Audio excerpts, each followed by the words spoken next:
President Herzog and his wife Michal, and the great honorary guests, and headed by our great friend, the President of the United States, President Donald J. Trump.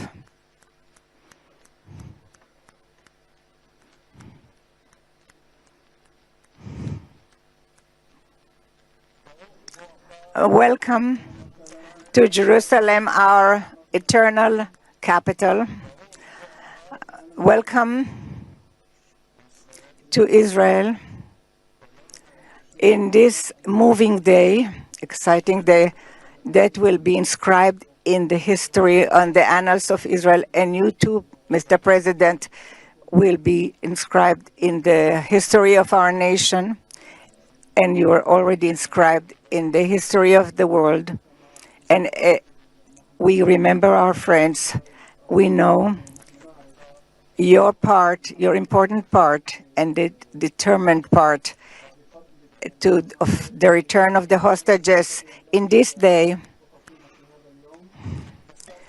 when we were informed today, an hour ago, that all our live hostages returned back to us. What excitement.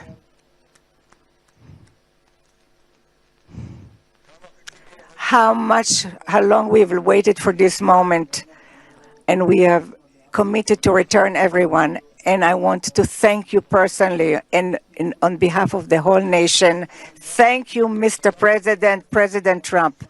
Thank you, Mr. President.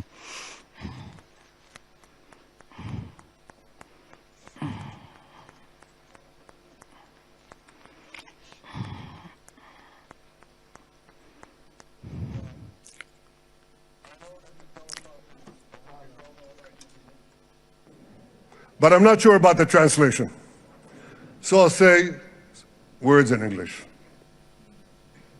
President Trump, the Knesset welcomes you and your distinguished delegation to Jerusalem, our eternal capital. This is your first visit to Israel since you recognize Jerusalem as our capital and moved the embassy here. Thank you, President Trump, for that.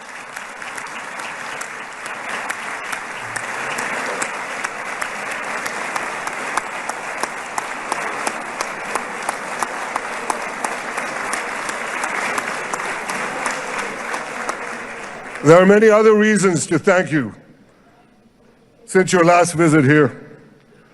Thank you for recognizing Israeli sovereignty over the Golan Heights.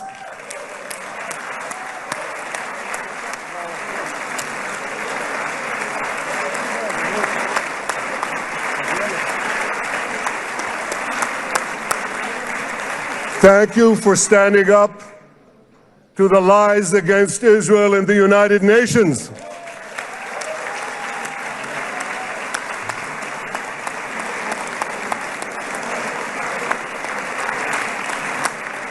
Thank you for recognizing in your 2020 peace plan our rights in Judea and Samaria, the ancestral homeland of the Jewish people.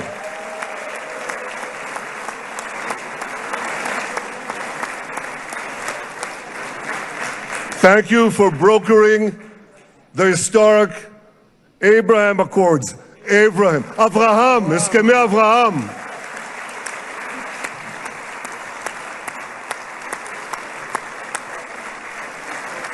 Thank you for withdrawing from the disastrous Iran nuclear deal.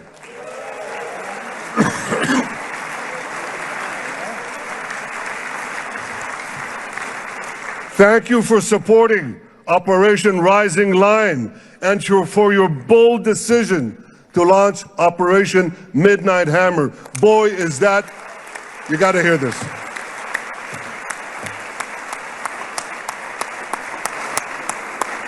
This is the most fitting name ever named for a military operation, because a little after midnight, you really hammered them.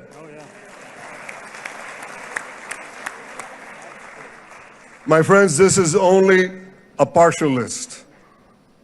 but it's enough to affirm what I've said time and again. Donald Trump is the greatest friend that the state of Israel has ever had in the White House.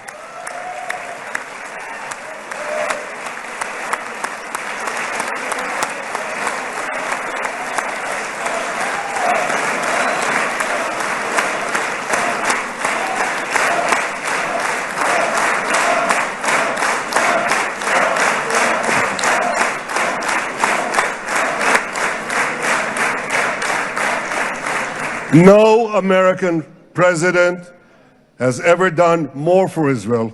And as I said in Washington, it ain't even close. It's really not a match. Mr. President, today we welcome you here to thank you for your pivotal leadership in putting forward a proposal that got the backing of almost the entire world. A proposal that brings all our hostages home.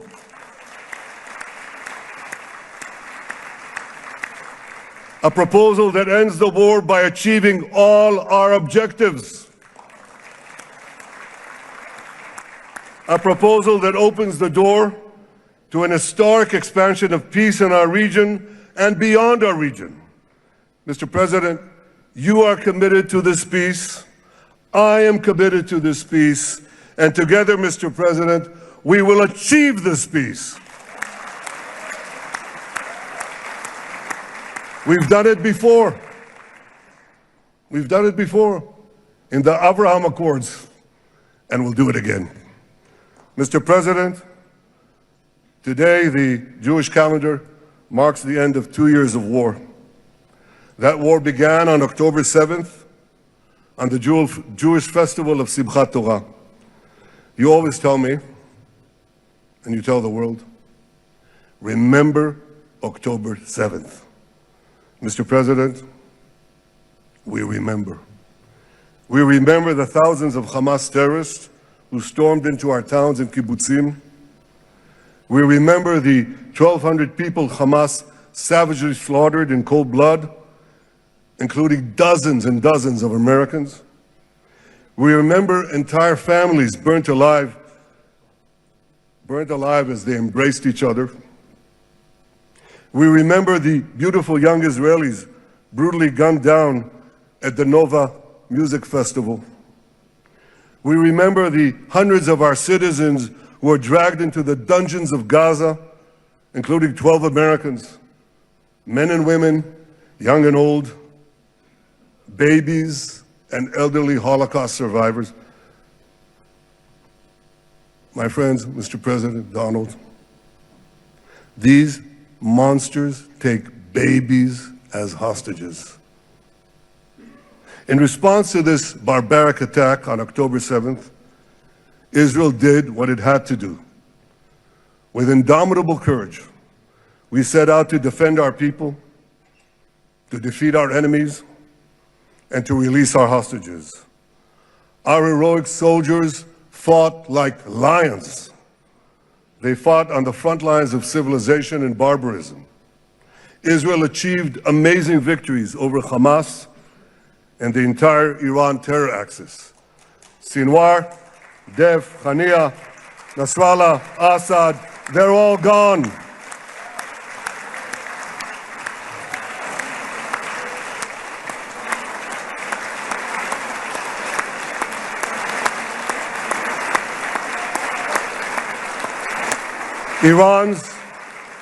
Iran's nuclear weapons and ballistic missile program, with your enormous help, Mr. President, rolled back.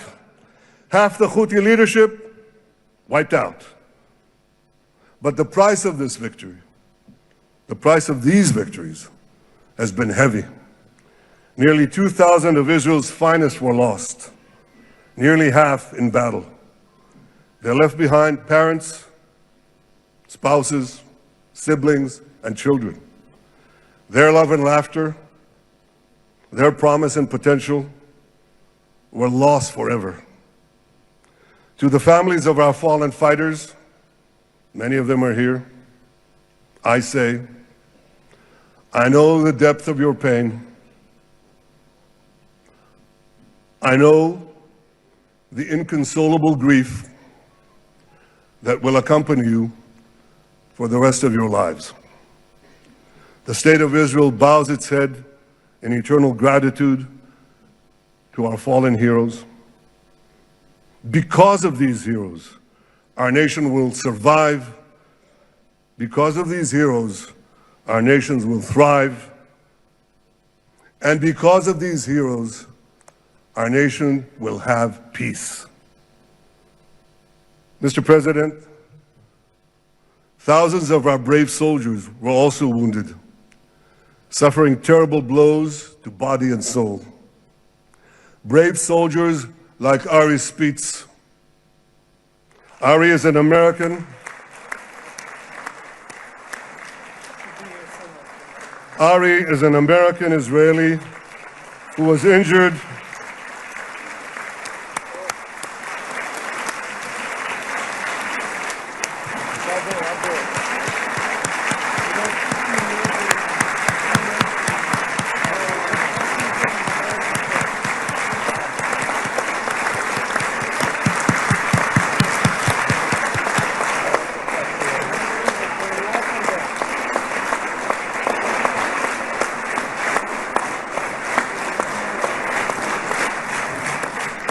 Ari is an American Israeli who was injured in Gaza while searching for Hamas terrorists and weapons. 2 of Ari's comrades were killed in this action, and 10 were injured. Ari was presumed dead, but made a miraculous recovery despite losing 3 limbs. Ari, stand up for a minute alone. Stand up. There you go. There. Ari, you are the spirit of Joshua. You are the spirit of David. You are the spirit of the Maccabees. You are the spirit of Israel. I salute you. We all salute you.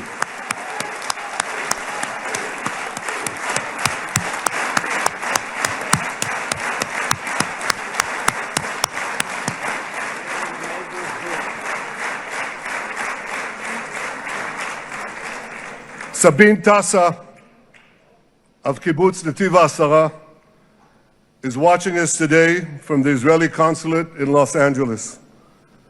Sabine lost her husband and her oldest son on October 7th.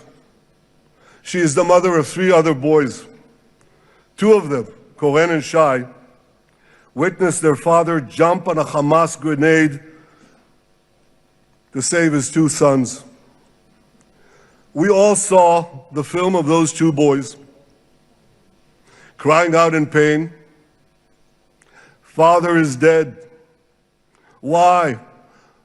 Why did God save me?" Mr. President, my friend Donald, I've seen some very tough things in my life, but I couldn't bring myself to watch those boys suffering again. So I didn't see this film except once. Yet Sabine, their mother, has had the strength and fortitude to show this film across the world. And my wife Sarah and I asked her, "Sabine, how do you do it? Why do you do it?" And she answered, "I do it to show the entire world the monsters Israel is fighting and the justice of our cause." This is what she's doing once again in Los Angeles. Sabine, you can hear me now, so I want to tell you on behalf of all of us, you embody the spirit of our biblical heroines, Deborah, Ruth, and Esther. You too are the spirit of Israel, and we all salute you.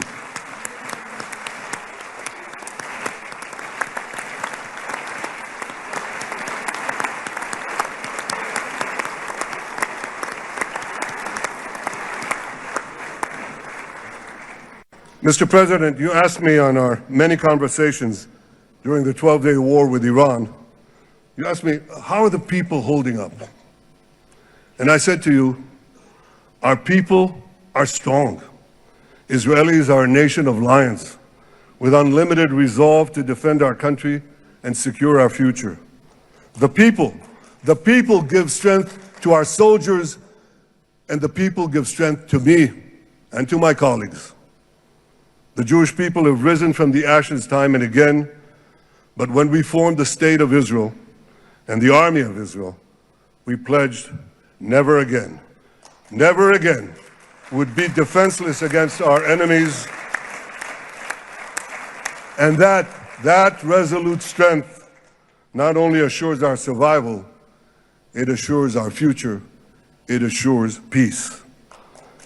We have paid a high price for this war, but our enemies now understand just how powerful and just how determined Israel is. They understand that attacking Israel on October 7th was a catastrophic mistake. They understand that Israel is strong and that Israel is here to stay. And this, Mr. President, is the indispensable foundation of peace. Peace through strength. Ladies and gentlemen, this is a momentous day, a day of great joy as the remaining hostages come home. My wife Sarah and I have met with the hostage families many times. There were no words to describe their agony, only tears of bottomless sorrow and unimaginable pain. At the beginning of the war, I promised to bring all the hostages home. Today, with the indispensable help, the determined and focused help, the unremitting help of President Trump and his team, and with the incredible sacrifice and courage of the soldiers of Israel, we are fulfilling that promise.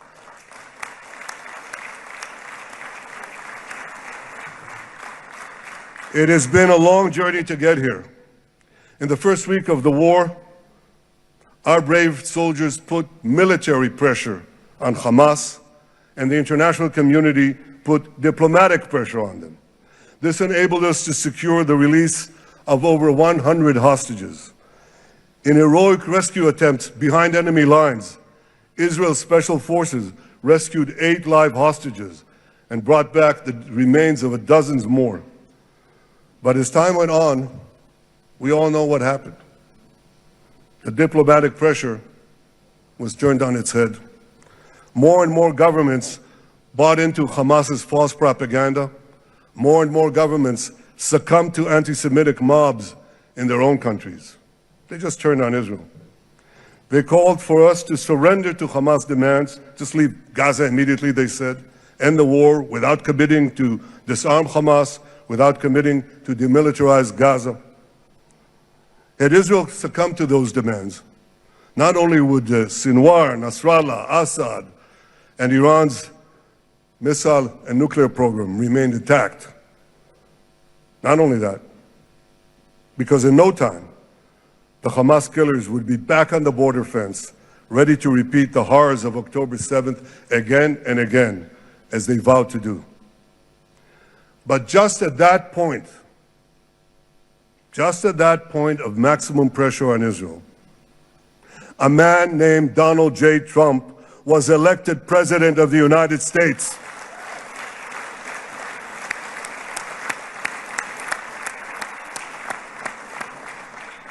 And ladies and gentlemen, overnight, everything changed. Everything. We felt it right here. Mr. President, thanks to your unequivocal backing of Israel, we secured a second hostage deal within weeks of your election. And in the months that followed, we worked closely together to forge a path to bring the remaining hostages home and end the war. End the war in a way that ensures the disarming of Hamas, the demilitarization of Gaza, and that Gaza would never again pose a threat to Israel. 2 months ago, you fully backed my decision to send the IDF into the last Hamas stronghold in Gaza City. You shared my view that this military pressure would help free the hostages. And despite all the criticism, all the naysayers, we were right. Hamas caved in. And 2 weeks ago, you succeeded in doing something miraculous. You succeeded in doing something that no one believed was possible. You brought most of the Arab world, you brought most of the world behind your proposal to free the hostages and end the war. I want to thank Steve Witkoff, Jared Kushner, and Ron Dermer for their great contribution to this effort.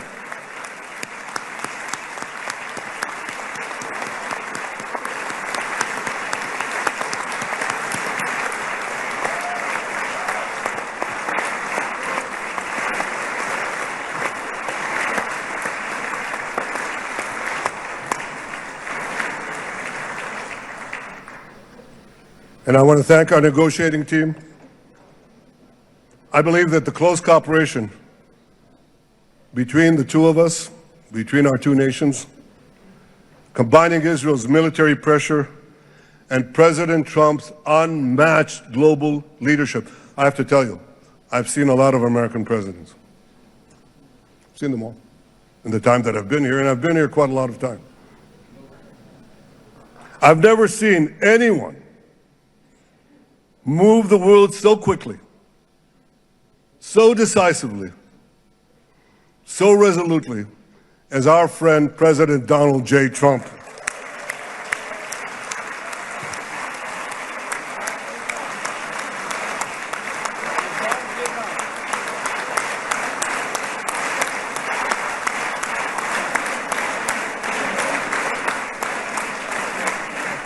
With our military pressure and President Trump's global leadership, we achieved this historic moment.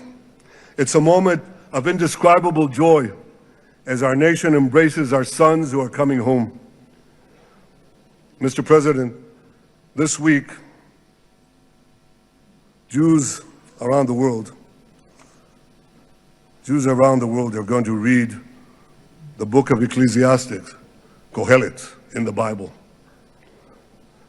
The Bible has many miraculous moments. One of them was your decision to bomb Fordo. I think it was a pivot of history because it wasn't meant only to bomb Fordo.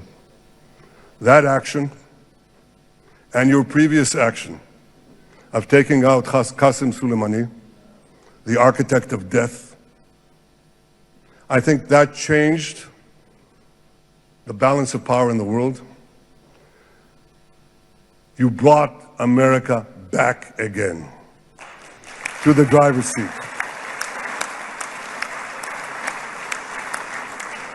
Now, I said that we're going to read this week the book of Ecclesiastes. It's not a book of action. It's a book of meditations, of thought, a perspective on life and on death. And in this book, we read the immortal words of King Solomon. To everything there is a season, and a time for every matter under heaven. Et milchama ve'et shalom. A time for peace and a time for war. The last 2 years have been a time of war. The coming years will hopefully be a time for peace.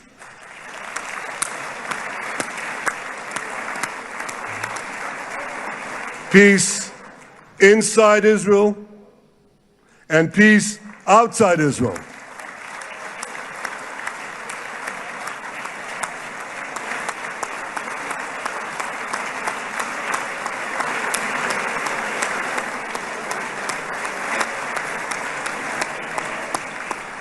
I look forward to continuing marching with you on the path we paved together with the Abraham Accords.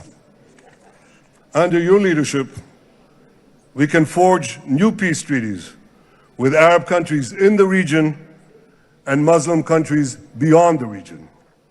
Abraham's children will work together to build a better future, a future that will unite civilization against barbarism, light against darkness, and hope against despair. And my friends, I believe that with President Trump's leadership, this will happen a lot faster than people think.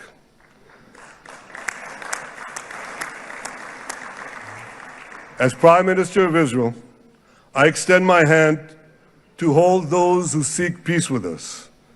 No one wants peace more than the people of Israel. Israel will always remain vigilant in defending itself, and Israel will always remain full of hope. Hope is our national anthem. Hope is our creed. Hope is our strength. It is time, my friends, to realize that hope and expand the circle of peace. Mr. President, thank you for all you have done for us. I have submitted your nomination to be the first non-Israeli recipient of the Israel Prize, Israel's highest award. As to that other prize, just a question of time, you'll get it. But I want you to get the Israel Prize, our highest award, to our greatest friend.